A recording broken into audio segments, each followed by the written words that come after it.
Ex-ministro sumiu pouco depois de receber ameaças de cartel de armas internacional. O que o motorista dele reveló causó escándalo político. La lluvia golpeaba el asfalto como balas perdidas en la madrugada de Buenos Aires, creando un eco metálico que se perdía entre los callejones del barrio de San Telmo. Las luces de neón de los bares cerrados parpadeaban intermitentemente, proyectando sombras danzantes sobre los adoquines mojados. El aire espeso olía a humo de cigarrillos viejos, escape de motores y algo más siniestro que flotaba en la atmósfera nocturna.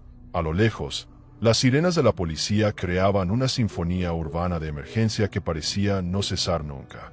En una esquina oscura, bajo la luz tenue de una farola que amenazaba con apagarse, un Mercedes-Benz negro permanecía estacionado con las luces encendidas, el motor en marcha y la puerta del conductor abierta de par en par.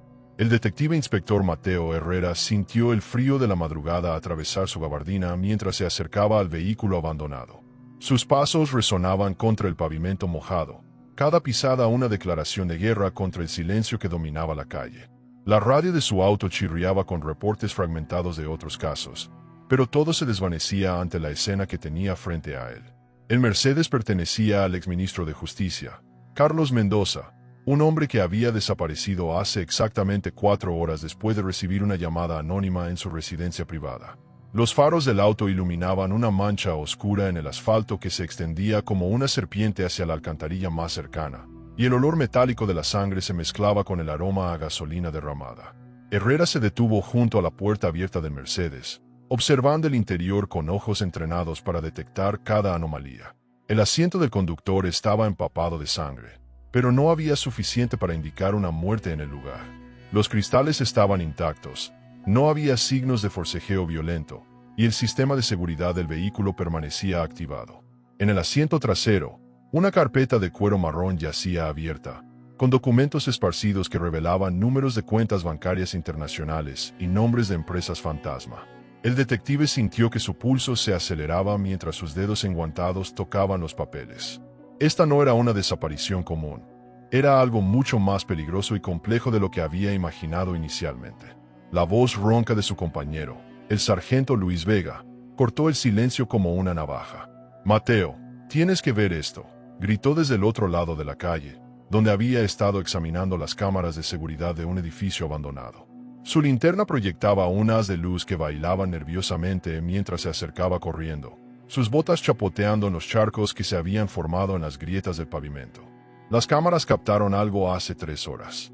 Un convoy de SUVs negros rodeó el Mercedes justo cuando Mendoza salía de su reunión secreta en el café de la esquina. Pero lo extraño es que no hay grabaciones de lo que pasó después. Alguien cortó la alimentación eléctrica del sistema de vigilancia exactamente a las 2:47 de la mañana. Herrera cerró los ojos por un momento, sintiendo el peso de la investigación que se avecinaba. Carlos Mendoza no era un político cualquiera. Había sido el artífice de la nueva legislación antinarcotráfico que había puesto en jaque a varios carteles internacionales. Sus reformas habían cerrado rutas de lavado de dinero y habían expuesto conexiones entre funcionarios corruptos y organizaciones criminales. El exministro había recibido amenazas de muerte durante meses, pero siempre las había desestimado como tácticas de intimidación. Ahora, mientras Herrera observaba la sangre coagulada en el asiento del conductor, se dio cuenta de que las amenazas habían sido mucho más serias de lo que cualquiera había imaginado. El teléfono móvil de Herrera vibró con un mensaje de texto que hizo que su sangre se helara. «Si quieres encontrar a Mendoza vivo, ve solo al depósito abandonado en el puerto. Tienes hasta el amanecer. No traigas refuerzos o lo siguiente que encontrarás será su cabeza». El número era desconocido, pero la precisión del mensaje y el timing perfecto indicaban que quien lo enviaba tenía acceso a información privilegiada sobre la investigación. Herrera sintió que el suelo se movía bajo sus pies mientras realizaba la magnitud del peligro en el que se encontraba. No solo estaba persiguiendo a secuestradores comunes, estaba enfrentando a una organización que tenía ojos y oídos en todas partes.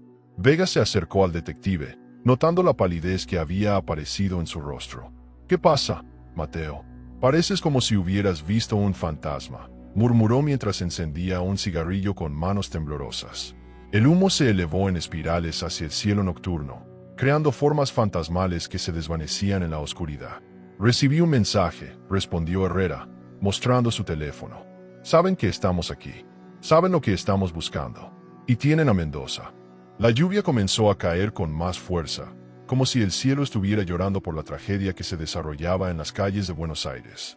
En la distancia, el sonido de motores acercándose rompió la tensa tranquilidad de la madrugada. Herrera y Vega intercambiaron miradas de alarma mientras 3 motocicletas negras aparecían en el extremo de la calle, sus faros cortando la oscuridad como espadas de luz. Los conductores vestían completamente de negro, con cascos que ocultaban sus rostros, y se movían con la precisión militar de soldados entrenados. Las motocicletas se detuvieron a una distancia calculada, lo suficientemente lejos para escapar rápidamente, pero lo suficientemente cerca para que su mensaje fuera claro. Estaban siendo observados, evaluados y posiblemente cazados.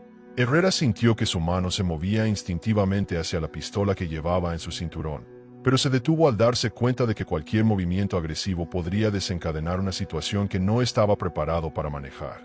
Los motociclistas permanecieron inmóviles durante exactamente 60 segundos, como estatuas de metal y cuero en medio de la tormenta. Luego, tan súbitamente como habían aparecido, aceleraron y desaparecieron en la red de callejones que rodeaba el barrio, dejando solo el eco de sus motores y el olor a gasolina quemada flotando en el aire húmedo. Esto no es una investigación normal, susurró Vega, tirando su cigarrillo al suelo y pisándolo con fuerza. Estamos metidos en algo que va mucho más allá de un secuestro político. Estos tipos tienen recursos, conexiones y no les importa mostrar su poder. Herrera asintió, sintiéndose como un cazador que de repente se había convertido en la presa. La desaparición de Mendoza no era un crimen de oportunidad. Era parte de un plan más grande, una operación que había sido diseñada con precisión militar y ejecutada, con la frialdad de profesionales que no dejaban cabos sueltos. El detective regresó al Mercedes para examinar más de cerca los documentos que habían quedado esparcidos en el asiento trasero. Entre los papeles, encontró una fotografía que hizo que su corazón se detuviera por un momento. Era una imagen del mismo, tomada desde un ángulo que sugería vigilancia de largo alcance, caminando hacia su apartamento la noche anterior. En el reverso de la fotografía, alguien había escrito con tinta roja: "Sabemos dónde vives, detective. Sabemos dónde trabaja tu esposa. Sabemos dónde va tu hija al colegio". Las palabras estaban escritas con una caligrafía perfecta, casi artística, que contrastaba siniestamente con la amenaza que contenían. Herrera sintió que la furia y el miedo se mezclaban en su pecho como 2 corrientes de agua fría y caliente. Su familia había quedado expuesta por su trabajo, convertida en piezas de un juego peligroso que no había elegido jugar. La organización que tenía a Mendoza no solo era poderosa, era meticulosa, despiadada y aparentemente tenía acceso a información que debería haber estado protegida por los más altos niveles de seguridad. Guardó la fotografía en su bolsillo, sintiendo como si estuviera tocando una serpiente venenosa, y se dirigió hacia su auto para realizar una llamada que podría cambiar el curso de toda la investigación. La voz que respondió al otro lado de la línea era la del comisario general Roberto Sánchez, el jefe de la División de Crímenes Organizados y el único hombre en el que Herrera confiaba completamente dentro de la estructura policial. «Mateo, son las 3 de la mañana. Esto mejor ser importante», gruñó Sánchez, con una voz que sugería que había estado despierto trabajando en otros casos. «Jefe, tenemos un problema. Carlos Mendoza ha desaparecido, y creo que estamos enfrentando a algo mucho más peligroso que un simple secuestro. Necesito protección para mi familia y autorización para operar fuera de los canales normales». Sánchez guardó silencio por un momento que pareció eterno, y Herrera pudo escuchar el sonido de papeles siendo movidos en el fondo. «¿Qué tan grave es la situación, Mateo?», preguntó finalmente. «¿Tienen información sobre mi familia, jefe? Fotografías, direcciones, rutinas. Esto no es obra de criminales locales. Estamos hablando de una organización internacional con recursos y conexiones que van más allá de lo que hemos enfrentado antes». La lluvia continuaba golpeando el parabrisas del auto, creando un ritmo hipnótico que contrastaba con la tensión que se acumulaba en la conversación telefónica. «Está bien», respondió Sánchez después de otro momento de silencio. «Te voy a asignar un equipo de protección para tu familia, pero necesito que me prometas que no vas a hacer nada estúpido. Si esta organización es tan peligrosa como dices, no podemos permitirnos perder al mejor detective que tenemos». Herrera sintió un alivio momentáneo, pero sabía que la protección policial solo sería efectiva si los criminales seguían las reglas convencionales. y todo lo que había visto esa noche sugería que estaban tratando con personas que habían reescrito las reglas del juego. Mientras terminaba la llamada, Herrera notó que Vega se había quedado inusualmente callado, mirando fijamente hacia el final de la calle donde las motocicletas habían desaparecido. «¿Qué pasa, Luis?», preguntó. «¿Viste algo más?». Vega se volvió hacia él con una expresión que mezclaba confusión y alarma. «Mateo, creo que reconocí una de esas motocicletas. La placa de matrícula era la misma que vi en el archivo de un caso que investigué hace 2 años. Un caso que supuestamente había sido cerrado por falta de evidencias». La revelación de Vega abrió una nueva dimensión de complejidad en la investigación. Si las motocicletas estaban conectadas con casos anteriores, significaba que la organización había estado operando en Buenos Aires durante años, posiblemente bajo la protección de funcionarios corruptos dentro del mismo sistema judicial que Mendoza había estado tratando de reformar. Herrera sintió que las piezas de un rompecabezas gigantesco comenzaban a encajar, pero la imagen que estaba emergiendo era mucho más sombría de lo que había temido. «¿Qué tipo de caso?», preguntó Herrera, aunque parte de él ya temía la respuesta. «Tráfico de armas», respondió Vega, su voz apenas audible sobre el sonido de la lluvia. «Una red internacional que movía armamento militar a través del puerto de Buenos Aires. Teníamos evidencia sólida, testigos protegidos, interceptaciones telefónicas. Pero un día, todos los testigos desaparecieron, las grabaciones fueron accidentalmente borradas, y el caso fue archivado por órdenes superiores». El detective principal sintió que un escalofrío recorría su columna vertebral mientras comprendía la magnitud de la corrupción que estaban enfrentando. La radio del auto de Herrera crujió con una transmisión urgente que hizo que ambos detectives se tensaran. «Atención a todas las unidades. Se reporta un incendio en el edificio de apartamentos de la calle Defensa, 1247. Hay informes de explosiones y disparos. Se requiere respuesta inmediata». La dirección era la del edificio donde vivía el motorista personal de Mendoza, un hombre llamado Eduardo Ramírez que había trabajado para el exministro durante más de 10 años. Herrera y Vega intercambiaron miradas de alarma, dándose cuenta de que la organización estaba eliminando sistemáticamente a todos los que podrían tener información sobre las actividades de Mendoza. Sin perder tiempo, ambos detectives se dirigieron hacia la escena del incendio, con las sirenas de su auto cortando la madrugada como gritos de guerra. El edificio de apartamentos era un viejo inmueble de 5 pisos que había sido convertido en viviendas de bajo costo, hogar de familias trabajadoras que ahora se encontraban en el centro de una guerra que no comprendían. Las llamas se elevaban hacia el cielo nocturno como dedos anaranjados que arañaban las nubes, y el humo espeso creaba una cortina que dificultaba la visión y la respiración. Los bomberos ya estaban en el lugar, luchando contra las llamas que parecían haberse extendido con una rapidez antinatural. Herrera se acercó al jefe de bomberos, un hombre mayor con el rostro cubierto de hollín y los ojos inyectados en sangre por el humo. «¿Hay sobrevivientes?», preguntó gritando para hacerse escuchar sobre el rugido del fuego. «Sacamos a la mayoría de los residentes, pero el apartamento 4B fue el epicentro de la explosión. Encontramos restos de dispositivos incendiarios militares. Esto no fue un accidente doméstico, detective». Herrera sintió que su estómago se contraía mientras procesaba la información. El apartamento 4B era exactamente donde vivía Eduardo Ramírez, el motorista de Mendoza. La organización no solo había eliminado a un testigo potencial, había enviado un mensaje claro a cualquier otra persona que pudiera estar considerando cooperar con la investigación. El fuego había sido una ejecución pública, un espectáculo de poder diseñado para sembrar terror en los corazones de aquellos que conocían la verdad. Mientras los bomberos continuaban luchando contra las llamas, Herrera recibió otra llamada en su teléfono móvil. Esta vez, la voz al otro lado era diferente, más fría, más calculada, con un acento que no pudo identificar completamente. «Detective Herrera, espero que esté disfrutando del espectáculo». Eduardo Ramírez sabía demasiado sobre las actividades nocturnas de su jefe. Su silencio permanente era necesario. Las palabras fueron pronunciadas con una tranquilidad que era más aterradora que cualquier grito de amenaza. «¿Qué quieren?», preguntó Herrera, tratando de mantener su voz estable mientras grababa la llamada con su teléfono. «Queremos que deje de buscar al exministro Mendoza. Queremos que archive este caso como un simple secuestro que salió mal. Y queremos que olvide todo lo que ha visto esta noche». La voz hizo una pausa, y Herrera pudo escuchar el sonido de papeles siendo movidos en el fondo. «Si coopera», su familia permanecerá segura. Si continúa investigando, descubrirá que somos mucho más creativos que simples incendios. Herrera sintió que la furia crecía en su pecho como una tormenta. ¿Dónde está Mendoza?, demandó. Está vivo. La risa que respondió a su pregunta fue como el sonido de cristales rotos. El exministro está disfrutando de la hospitalidad de nuestros asociados internacionales. Su bienestar depende enteramente de su cooperación, detective. Tiene hasta mañana al mediodía para tomar una decisión. Después de eso, Carlos Mendoza se convertirá en otra víctima de la violencia urbana que tanto preocupa a los ciudadanos de Buenos Aires.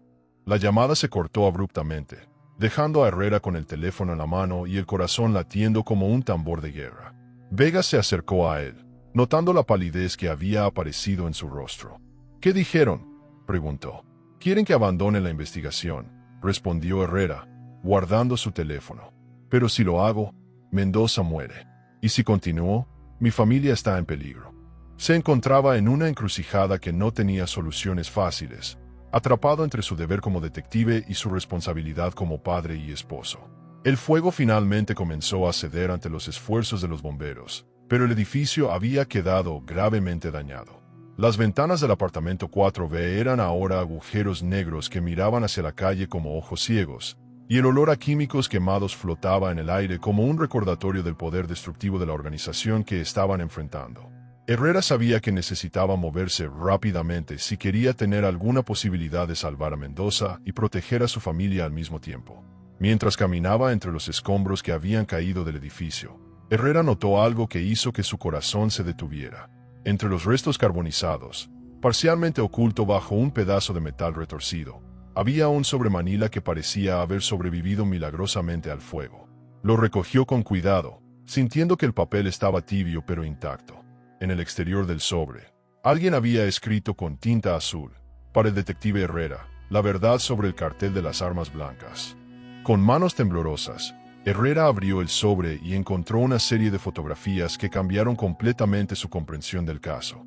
Las imágenes mostraban a Carlos Mendoza en reuniones secretas con hombres que reconoció como líderes de organizaciones criminales internacionales. Pero lo que más lo perturbó fueron las fotografías que mostraban a varios funcionarios de alto rango del gobierno argentino, incluyendo a algunos que él había considerado aliados en la lucha contra el crimen organizado, participando en las mismas reuniones. La última fotografía del conjunto era la más impactante. Mostraba a Eduardo Ramírez, el motorista de Mendoza, entregando una maleta llena de dinero a un hombre que Herrera reconoció como el líder de una célula del cartel que había sido responsable del tráfico de armas que Vega había investigado años atrás. La fecha en la parte inferior de la fotografía era de apenas 3 semanas antes de la desaparición de Mendoza. Herrera se dio cuenta de que habían estado persiguiendo a la víctima equivocada. Carlos Mendoza no era el héroe reformista que había aparentado ser.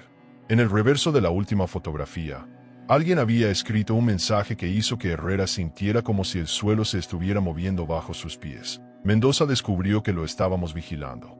Intentó salirse del negocio y amenazó con exponer a todos.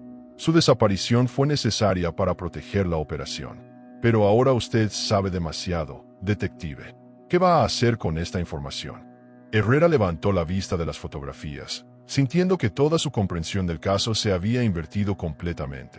El hombre que había estado tratando de salvar era posiblemente tan corrupto como los criminales que lo habían secuestrado. La organización que había estado persiguiendo tenía conexiones que se extendían hasta los más altos niveles del gobierno argentino. Y ahora, él tenía en sus manos evidencia que podría destruir carreras, desencadenar escándalos políticos y posiblemente costarle la vida. La lluvia había parado, pero el aire seguía espeso con el humo del edificio quemado. Herrera guardó las fotografías en su chaqueta, sintiendo el peso de la decisión que tendría que tomar. Podía entregar la evidencia a sus superiores y confiar en que el sistema judicial funcionara correctamente, pero las fotografías sugerían que la corrupción había infectado incluso a aquellos en quienes más confiaba. O podía continuar investigando por su cuenta, arriesgando no solo su carrera sino también la seguridad de su familia.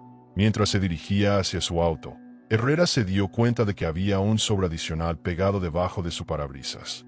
Lo abrió con cuidado, encontrando una sola hoja de papel con una dirección y un horario. Depósito 47, Puerto Madero. 5 de la mañana. Venga solo si quiere ver a Mendoza con vida. Esta es su única oportunidad. La nota estaba firmada con un símbolo que no reconoció, una serpiente enroscada alrededor de un rifle. Herrera miró su reloj. Eran las 4:15 de la mañana.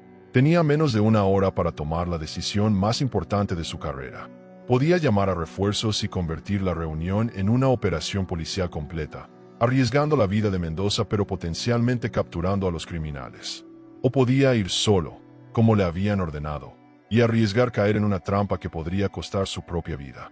Mientras ponía en marcha su auto, Herrera sintió que el peso de la decisión era como una piedra en su pecho, y que el tiempo se agotaba como arena cayendo a través de sus dedos. El Puerto Madero se extendía como un cementerio de barcos fantasma bajo la primera luz del amanecer.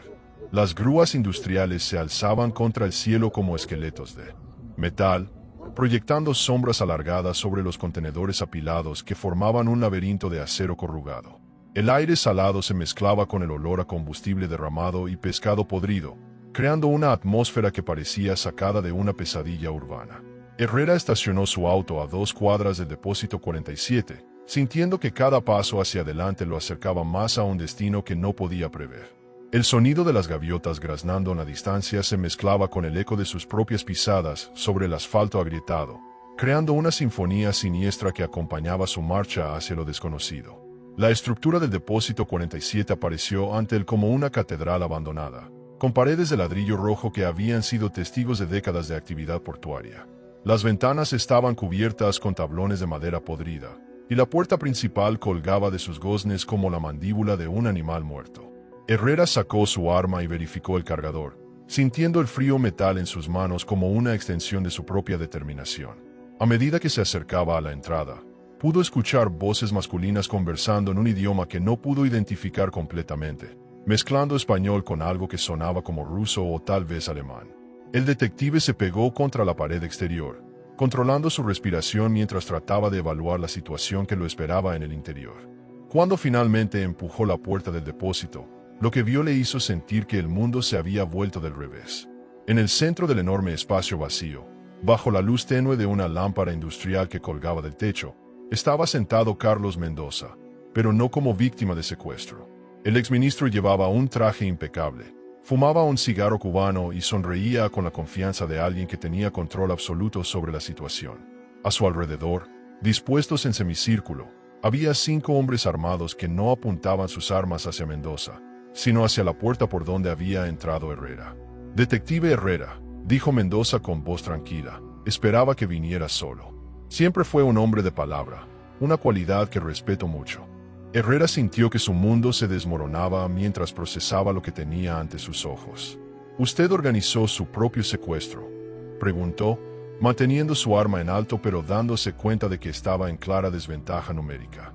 Mendoza se levantó lentamente, como un director de orquesta preparándose para dirigir su obra maestra. «Organicé mucho más que eso, detective.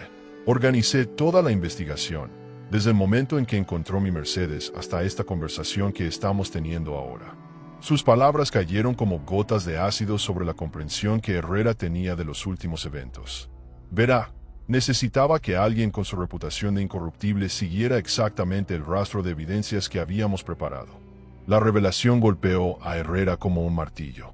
Las fotografías, el incendio, todo fue una representación. Mendoza aplaudió lentamente, como si estuviera elogiando a un estudiante que finalmente había comprendido una lección difícil. «Casi todo, detective. Eduardo Ramírez realmente murió en ese incendio, pero no porque supiera demasiado. Murió porque se había vuelto codicioso y trataba de chantajearnos. Su muerte fue necesaria para mantener la operación segura, pero también nos dio la oportunidad perfecta para hacerle creer que éramos más despiadados de lo que realmente somos». El exministro caminó hacia una mesa donde había varios maletines abiertos, llenos de documentos y fotografías que Herrera no había visto antes. «La verdadera operación», continuó Mendoza, «no es el tráfico de armas que ustedes creen estar investigando. Es algo mucho más sofisticado y rentable: el tráfico de información gubernamental clasificada. Durante años, he estado vendiendo secretos de Estado a organizaciones que pagan mucho mejor que el salario de un funcionario público». Sus ojos brillaron con una mezcla de orgullo y desprecio mientras revelaba la verdadera naturaleza de su crimen. Los compradores no son carteles de drogas o traficantes de armas comunes. Son gobiernos extranjeros, corporaciones multinacionales y organizaciones que mueven miles de millones de dólares en operaciones que requieren información privilegiada sobre políticas económicas, decisiones judiciales y operaciones militares. Herrera sintió que la náusea se apoderaba de él mientras comprendía la magnitud de la traición. ¿Cuántas personas están involucradas en esto?, preguntó, aunque parte de él ya temía la respuesta. Mendoza sonrió con la satisfacción de un maestro que estaba a punto de revelar su lección más impactante. Más de las que puede imaginar, detective. Jueces que han manipulado veredictos, senadores que han influenciado legislación, jefes de policía que han redirigido investigaciones. Se detuvo frente a Herrera, lo suficientemente cerca para que el detective pudiera ver la frialdad en sus ojos. Su propio jefe, el comisario general Roberto Sánchez, ha sido nuestro contacto dentro de la División de Crímenes Organizados durante más de 3 años. La revelación fue como recibir un disparo en el pecho. Sánchez había sido más que un jefe para Herrera. Había sido un mentor, un padre figura, el hombre en quien confiaba más que en cualquier otro en el mundo. «Está mintiendo», susurró Herrera, pero su voz carecía de convicción. Mendoza sacó una grabadora digital de su bolsillo y presionó el botón de reproducción. La voz familiar de Sánchez llenó el depósito. «Asegúrate de que Herrera siga exactamente el rastro que hemos preparado. Es el único detective lo suficientemente limpio como para que su investigación sea creíble cuando presentemos la evidencia falsificada. Necesitamos que parezca que descubrió la red por sí mismo». Herrera sintió que las fuerzas lo abandonaban mientras escuchaba la traición de su mentor grabada con perfecta claridad. «¿Por qué?», preguntó, su voz apenas audible. «¿Por qué involucrarme en esto si ya tenían todo bajo control?». Mendoza apagó la grabadora y la guardó cuidadosamente. «Porque necesitábamos un chivo expiatorio, detective. Alguien que llevara la culpa cuando la operación finalmente fuera expuesta. Su reputación impecable hace que sea el candidato perfecto para tomar la responsabilidad de una investigación que salió mal y permitió que los verdaderos criminales escaparan». El exministro hizo una señal a sus hombres, y Herrera sintió que el círculo se cerraba a su alrededor como una trampa de acero. «Pero hay algo que no sabe, detective», continuó Mendoza, disfrutando claramente de cada momento de la revelación. «Su esposa, la doctora María Herrera, no ha estado trabajando en el hospital durante los últimos 6 meses. Ha estado trabajando para nosotros, proporcionando información médica sobre políticos y funcionarios importantes que han sido nuestros pacientes». Las palabras golpearon a Herrera como una avalancha de traición. María examina a estos hombres poderosos, obtiene información sobre sus condiciones de salud, sus medicamentos, sus vulnerabilidades físicas. Esa información vale millones en el mercado negro de la inteligencia corporativa y gubernamental. Herrera sintió que el mundo se desmoronaba completamente a su alrededor. Su esposa, la mujer que había jurado amar y proteger, había estado vendiendo secretos médicos que podrían ser utilizados para chantaje, manipulación o algo peor. «¿Cuánto tiempo?», preguntó, su voz quebrada por la emoción. «¿Cuánto tiempo han estado mintiendo todos ustedes?». Mendoza consultó su reloj con la casualidad de alguien que estaba programando una cita social. «Su esposa se unió a nosotros hace 2 años, después de que se diera cuenta de que podía ganar más dinero en un mes de lo que usted ganaría en toda su carrera como detective honesto. Su hija, por cierto, cree que el dinero extra viene de horas adicionales en el hospital». La mención de su hija fue la gota que colmó el vaso. Herrera sintió que la furia reemplazaba al shock, proporcionándole la energía que necesitaba para actuar. «¿Qué quieren de mí?», preguntó, apretando su arma con más fuerza. «Quiero que firme este documento», respondió Mendoza, sacando un folder de cuero de uno de los maletines. «Es una confesión detallada de cómo usted ha estado vendiendo información policial a organizaciones criminales durante años. Incluye cuentas bancarias falsas que hemos abierto en su nombre, fotografías falsificadas que lo muestran en reuniones con criminales conocidos, y testimonios de testigos que jurarán que usted era el cerebro detrás de toda la operación». Herrera leyó rápidamente el documento, sintiendo que cada línea era una puñalada en su integridad profesional y personal. «Si firmo esto, ¿qué pasa con mi familia?», preguntó. «Su familia continuará viviendo cómodamente con el dinero que su esposa ha estado ganando», respondió Mendoza. «Usted será arrestado, procesado y probablemente sentenciado a prisión, pero sus seres queridos estarán seguros y financieramente estables. Si se niega a firmar, bueno, Ya ha visto lo que le pasó a Eduardo Ramírez. La amenaza implícita colgaba en el aire como una espada de Damocles, y Herrera se dio cuenta de que estaba atrapado en una trampa que había sido diseñada con precisión quirúrgica. Mientras contemplaba el documento que destruiría su vida, Herrera recordó algo que había aprendido durante sus años como detective. Incluso en las situaciones más desesperadas, siempre hay una opción que los criminales no prevén. Fingió estar considerando la firma, acercándose lentamente a la mesa donde estaban los maletines abiertos.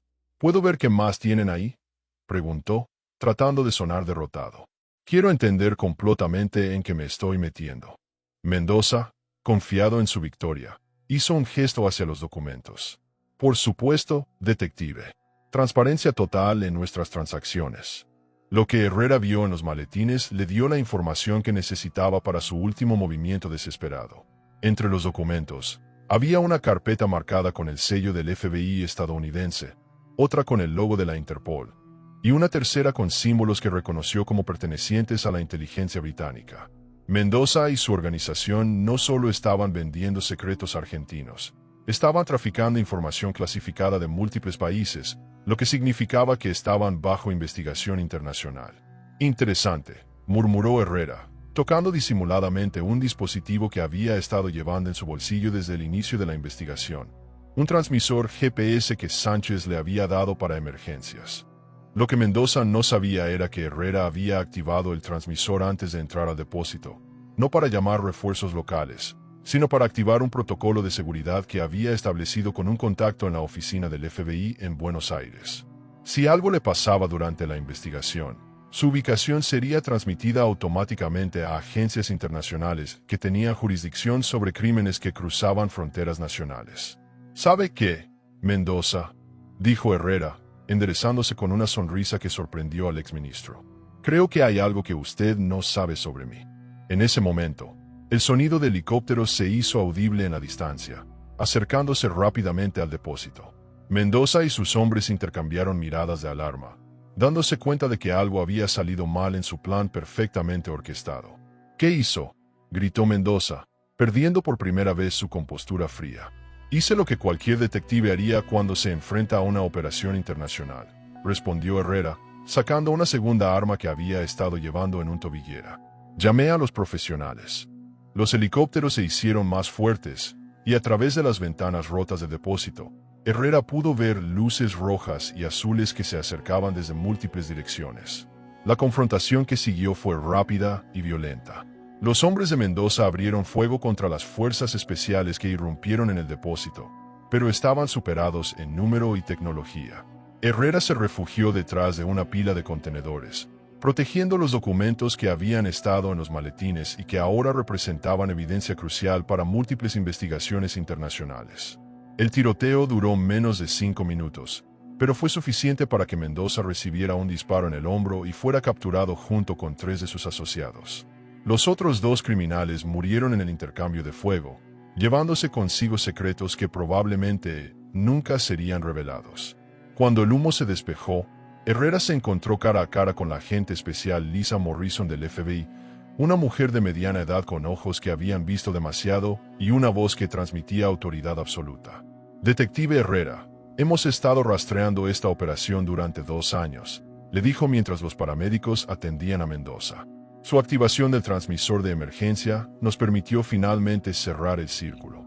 Morrison le mostró una carpeta con fotografías de vigilancia que incluían imágenes de Sánchez, María Herrera y docenas de otros funcionarios argentinos que habían estado involucrados en la red de tráfico de información. Mi esposa, comenzó Herrera, pero Morrison levantó una mano para detenerlo. Su esposa está en custodia protectiva, explicó. Ha estado cooperando con nosotros durante los últimos 3 meses, después de que descubrió la verdadera naturaleza de lo que le estaban pidiendo que hiciera. Las grabaciones que tiene de sus conversaciones con los miembros de la red fueron instrumentales para construir nuestro caso. Herrera sintió que un peso enorme se levantaba de sus hombros mientras procesaba la información. María no había sido una traidora, había sido una espía, arriesgando su vida para ayudar a exponer la corrupción desde adentro. ¿Y Sánchez?, preguntó Herrera. Morrison sonrió con la satisfacción de alguien que había completado exitosamente una operación compleja. El comisario general Roberto Sánchez también ha estado trabajando con nosotros. Las grabaciones que escuchó eran parte de una operación de contrainteligencia diseñada para hacer que Mendoza confiara en que tenía control completo sobre la situación. La agente del FBI le mostró una fotografía de Sánchez reuniéndose con agentes federales estadounidenses en lo que parecía ser una sesión de información. Toda esta investigación fue una operación coordinada entre múltiples agencias para desmantelar una red internacional de tráfico de información clasificada. Herrera sintió que su comprensión de los eventos se reconfiguraba completamente una vez más. ¿Entonces todo esto fue planificado?, preguntó. Incluso mi participación. Morrison asintió. Necesitábamos a alguien cuya reputación fuera impecable. Alguien que Mendoza y su organización no sospecharían que estaba trabajando con agencias internacionales. Su historial como detective honesto y su relación personal con Sánchez lo convirtieron en el candidato perfecto para esta operación. La agente hizo una pausa, mirando hacia donde los técnicos forenses estaban catalogando la evidencia. Aunque debo admitir que su decisión de activar el transmisor de emergencia fue más rápida de lo que esperábamos.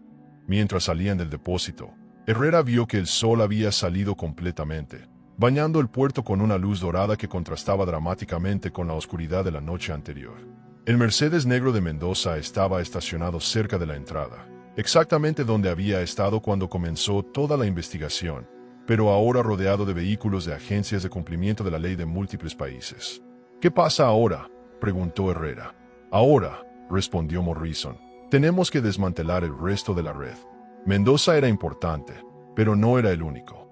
Tenemos evidencia de operaciones similares en Brasil, Chile, Colombia y México.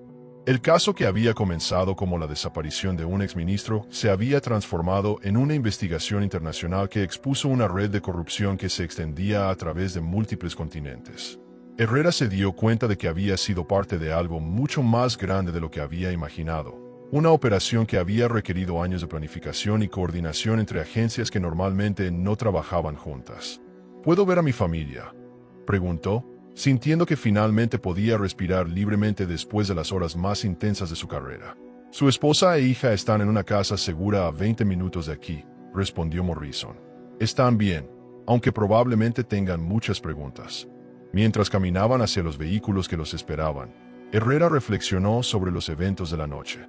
Había comenzado persiguiendo a lo que creía que eran criminales y había terminado descubriendo que era parte de una operación internacional para combatir el crimen organizado.